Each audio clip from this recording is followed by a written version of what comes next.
Hi everybody, it's Martin here again with another video. Now this video is all about this camera.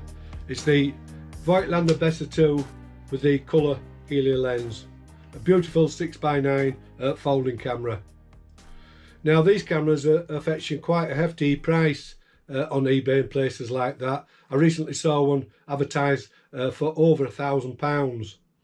So with that in mind, I thought I'd go out and test this camera and just see if this camera is worth the asking price and if the lens is as good as what they say it is.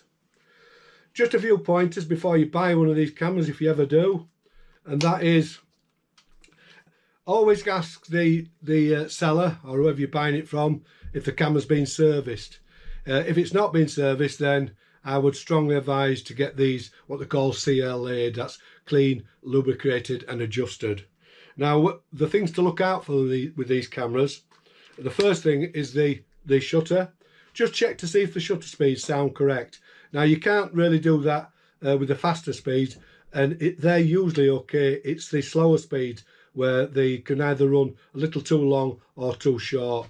So I'd just put it, say, onto 1 second, cock the shutter, fire it, and then just time it 1001. So that sounds great. And then go to half a second, fire it, 1000, half a second. So as I say, as you go to the faster speeds, it's more difficult to assess if they're correct. The only way you're going to find that out is after you've exposed a roll of film. So check the shutter's okay, make sure there's no fungus or moisture in the lenses, and also check out the bellows. Normally the bellows on these cameras, because they are a quality camera, normally they're okay, and on the two Voigtlander Bessa 6x9s I bought, this one and the RF model, the bellows were fine and needed no attention. But it's worth checking, because there's nothing worse than light leaks when you're taking pictures. The way to check them, you probably know, but I'll show you, is to get a torch, shine it in the back of the camera, bright torch, turn the lights out, and then have a look all around the bellows very carefully at different angles to see if you see any light coming out of the bellows. Another better way, I was going to show you but I can't find it, is I've got an LED, a bright LED torch that's small, and it would fit into there, is just to shut the back and then turn the lights out, and again look to see if you can see any leaks. So that's two things you need to check out. The other thing with these cameras, this is where the actual film back goes into the camera body there, and it's a very deep flange on these, you can see that, and there's usually no light seals in that area, but where there are light seals, and they'll probably, if they haven't been, will want replacing, is where the hinges on the door on the inside.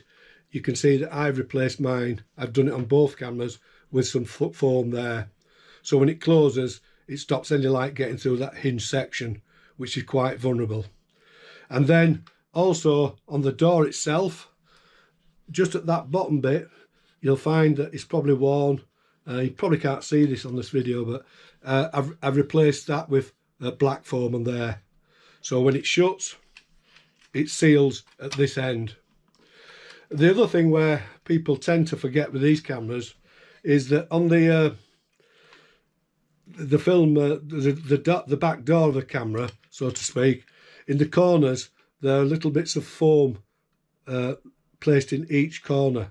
Now these can get worn, and just check those out and replace them and put some little bits of foam in there, and then when you shut the camera, hopefully go out, test it, it should be light tight. These cameras have some little quirks with them. The actual handling of these cameras can be a little bit awkward, but you do get used to it, in the fact that you've got the focusing knob there and the shutter button at this side, and you have to work with one hand. I would have preferred it if the actual focus button had been there and the shutter button there. It just would have felt better, but it's not, so it's something you've got to get used to, and I've got used to that. As I've said before in previous videos, the rangefinders are quite small when you look through this camera. This one's a couple rangefinder, unlike the Bessa RF. On the Bessa RF you have two windows, one for the rangefinder and one for composition. This does it in the one window. They are quite small, but they are very clear, and the rangefinder patch is clear on this one. So that's another thing to check. Make sure you can see the rangefinder patch. Another reason to have it CLA'd is to check that the rangefinder is focusing accurately.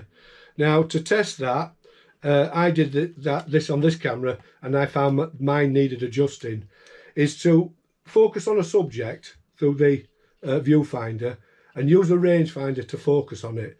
And then what I did, I've got a piece of ground glass that fits over that film gate there. Place that onto the camera, and then use my loop and focus on the same subject with the loop. Now this won't be wrong, this will be accurate, because it's where the actual subject you're focusing is on the actual film plane. And I found out that the rangefinder was focusing differently to what I could see on the ground glass, and that told me that the rangefinder needed adjusting. So that's something else you need to check out.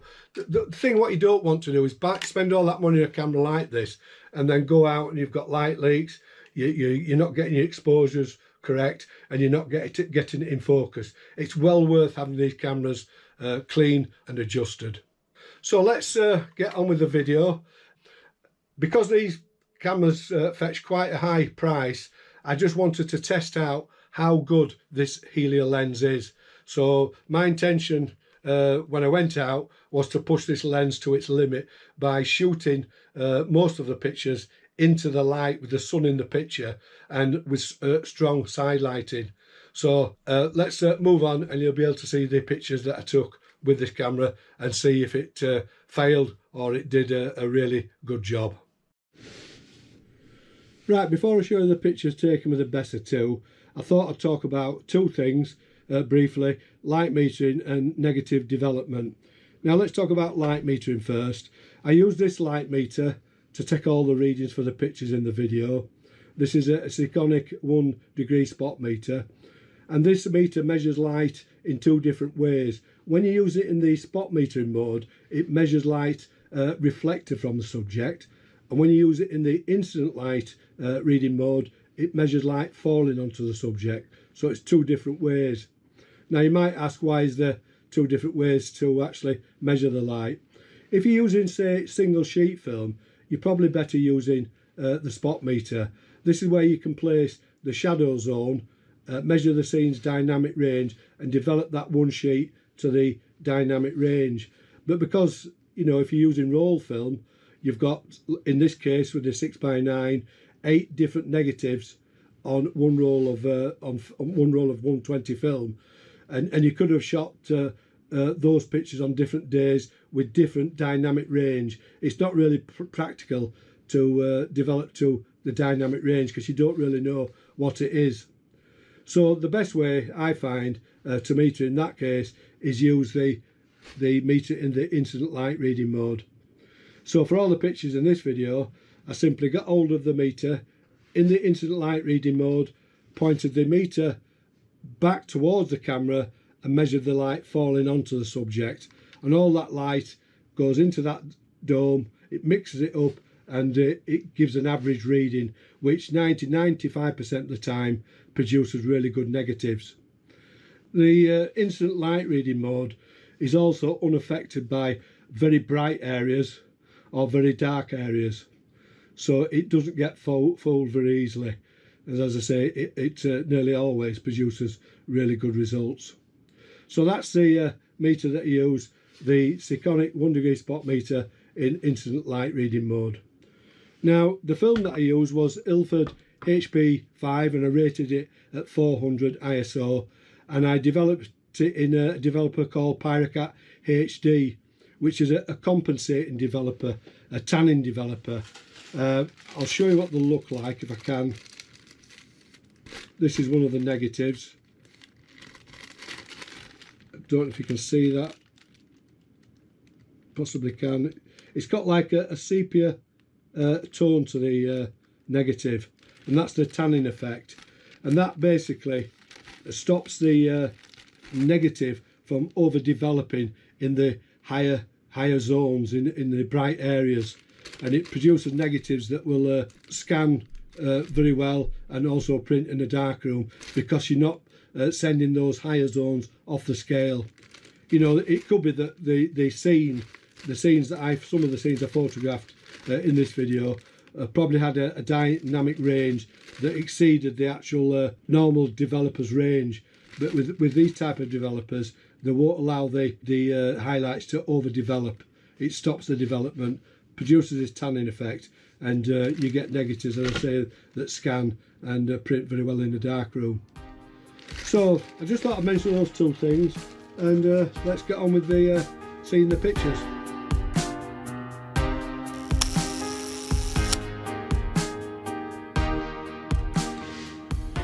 Right, let's take a look at some of the pictures that I took with the Voigtlander Bessa 2 with the Color Heliar lens, and see how it actually performed in some of the pictures where I shot into the light to see if it was going to flare or whether it was going to lose contrast. You'd probably find that using the Bessa RF that you're going to get flare and you're going to lose contrast because that's an uncoated lens. So this is the first picture. It's of a tree. I love the shape of it, and I like the way the shadows were reflecting on the snow.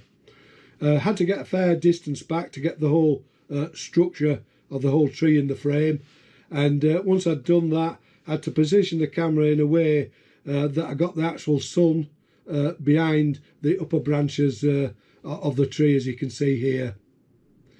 I took a light reading with my Seaconic light meter in the instant light reading mode. That's where you use the lumosphere, the white dome, and measuring the light falling onto the subject and not reflected from it. I was a little concerned metering this way that I would get the negatives too dense and it would make them hard to actually scan or print in a darkroom. But Pyrocat HD is an excellent developer, and the tanning effect that it produces on the negatives really does protect the highlights and stops the highlights from overdeveloping.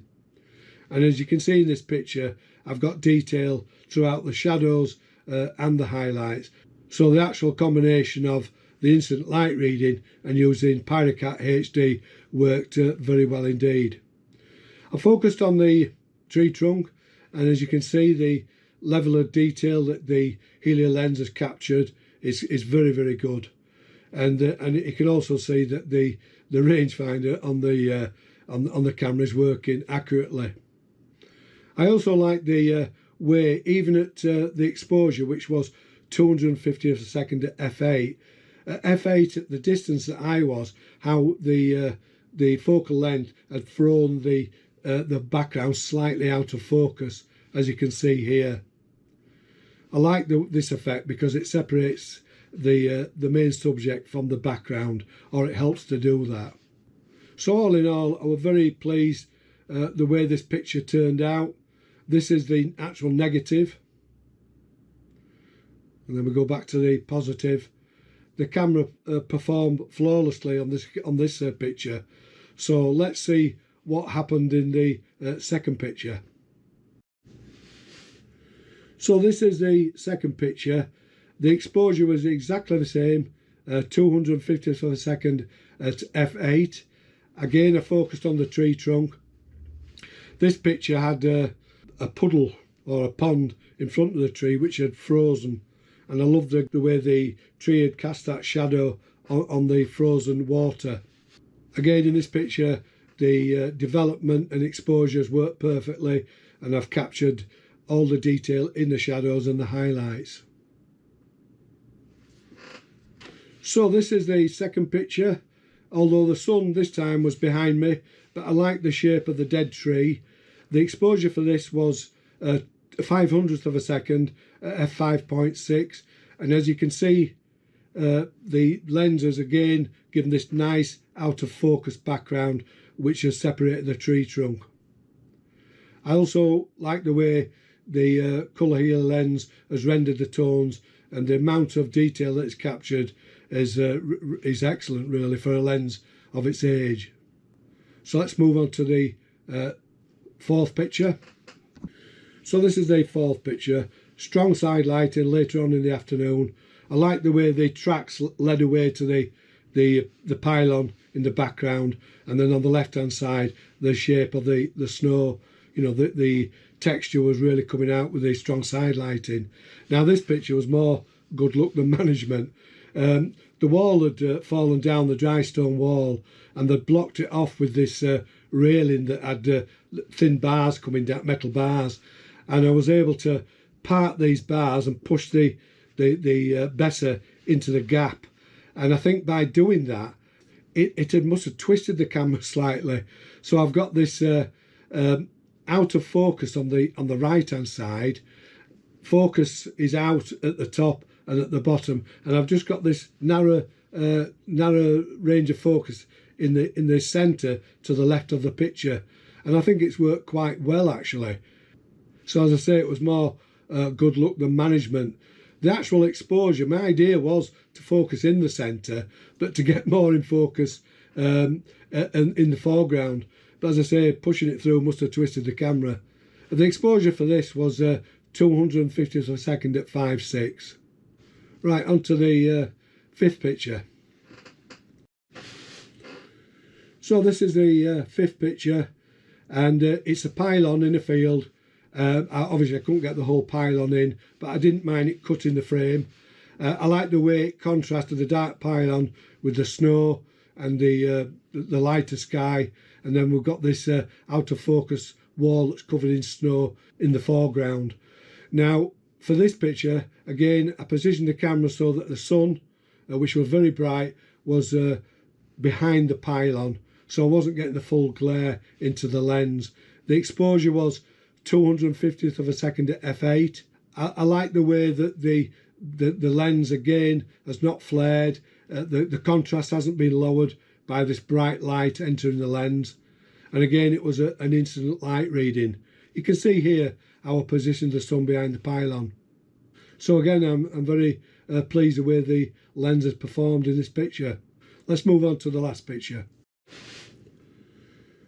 So this was the sixth and final shot I took that afternoon with the Bessa 2. I walked from where the pylon was down the lane to this small farm. Now this farm really does get the brunt of winter weather. It's quite high up on the Chevin, and the snow was really deep when I got there. There was two reasons why I went to photograph this. The first one was I loved the actual shape of the buildings, like block shapes, and I could see that the sun was going to set behind the actual farm itself. So I set myself up and I composed a picture so we've got the buildings and the power lines and the pylons leading you out of the picture on the right hand side, and then on the left hand side we've got the wall and part of the lane again leading you out of the picture. I composed the picture so the main farmhouse was on the left hand third of the picture. Now the exposure for this was 250th of a second at f8, and I focused on the actual gate, and that got everything in focus on the buildings. I was really impressed with the amount of detail this old Heliar lens actually captured, considering this is a 400 ISO film, and we can see here the amount of detail that's captured. I was really impressed. You can also see in this part of the picture where I actually shielded the sun behind the clouds, and how the Pyrocat HD has controlled the highlights in this capture. So again, as with all the pictures, I was very impressed with where the Heliar lens performed, and I'd have no problem now going out and shooting into the light with this camera and lens setup. Right, I hope you enjoyed those pictures. I enjoyed taking them. Now a few final thoughts on the Bessa rangefinder cameras. This was the first sort of rangefinder model that came out on the 6x9 format, and this is the Bessa RF. It's a beautiful camera, and in some ways it's nearly identical in size and the way it functions to the Bessa 2. The difference between the two cameras is this camera has a top shutter speed of 1/400th of a second. The Bessa 2 has a top shutter speed of 500th of a second. But one of the main reasons you would buy this camera is because of the colour coated Heliar lens as against the uncoated Heliar lens on the Bessa RF. This means that you can, with this camera, take pictures in scenarios that you couldn't with the RF. I've used this camera in situations shooting into the light and with strong side lighting, and it does have a tendency to flare, and in that process it also lowers the contrast of the pictures. I've proven in this video that you can shoot into the light with this camera. So this camera is more of a universal camera. I would say that the Bessa 6x9 cameras, these two, are probably the finest 6x9 rangefinder cameras ever made. They're absolutely beautifully built. The precision and engineering is typical German, absolutely spot on. The shutters on them, this is a Cinco Compio, and this one's a Compio Rapid, beautiful shutters. So my recommendation was, if you're going to buy one of these, and they will cost you quite a bit of money now, they've gone up in price, is to go for the Bessa 2. You've got to get used to some of the quirks of these cameras. They can be a little bit awkward to hold until you get used to them. There's not a lot to get hold of. They're made for a left-handed person, really. The focusing knob is at the top, and the shutter release at the top left, and the shutter release is on the left. So this is a camera that you can't use one-handed, it has to be used two-handed. It would feel, because I'm right-handed, more normal to have the focus knob at this side and the wind-on knob at that side. It means that I could actually hold the camera, focus and press the shutter. Working this way is a lot more awkward. The viewfinders on these are quite small, but you do get used to them. You can, as you saw in a previous video, sometimes come unstuck with these working in very damp conditions because the actual rangefinder windows and the viewfinder can steam up. But normal conditions, they work perfectly. So that's the camera I'd go for. Voigtlander Bessa 2 with the Color Heliar lens. So that's the end of the video. I hope you enjoyed it. I hope you liked the pictures that I took with the Bessa 2. If you have any questions, please leave them below in the description and I'll get back to you. If you like the video, please give me a like. Better still, subscribe to my channel, and once again, stay safe. Thank you for watching, and I'll see you all in the next video.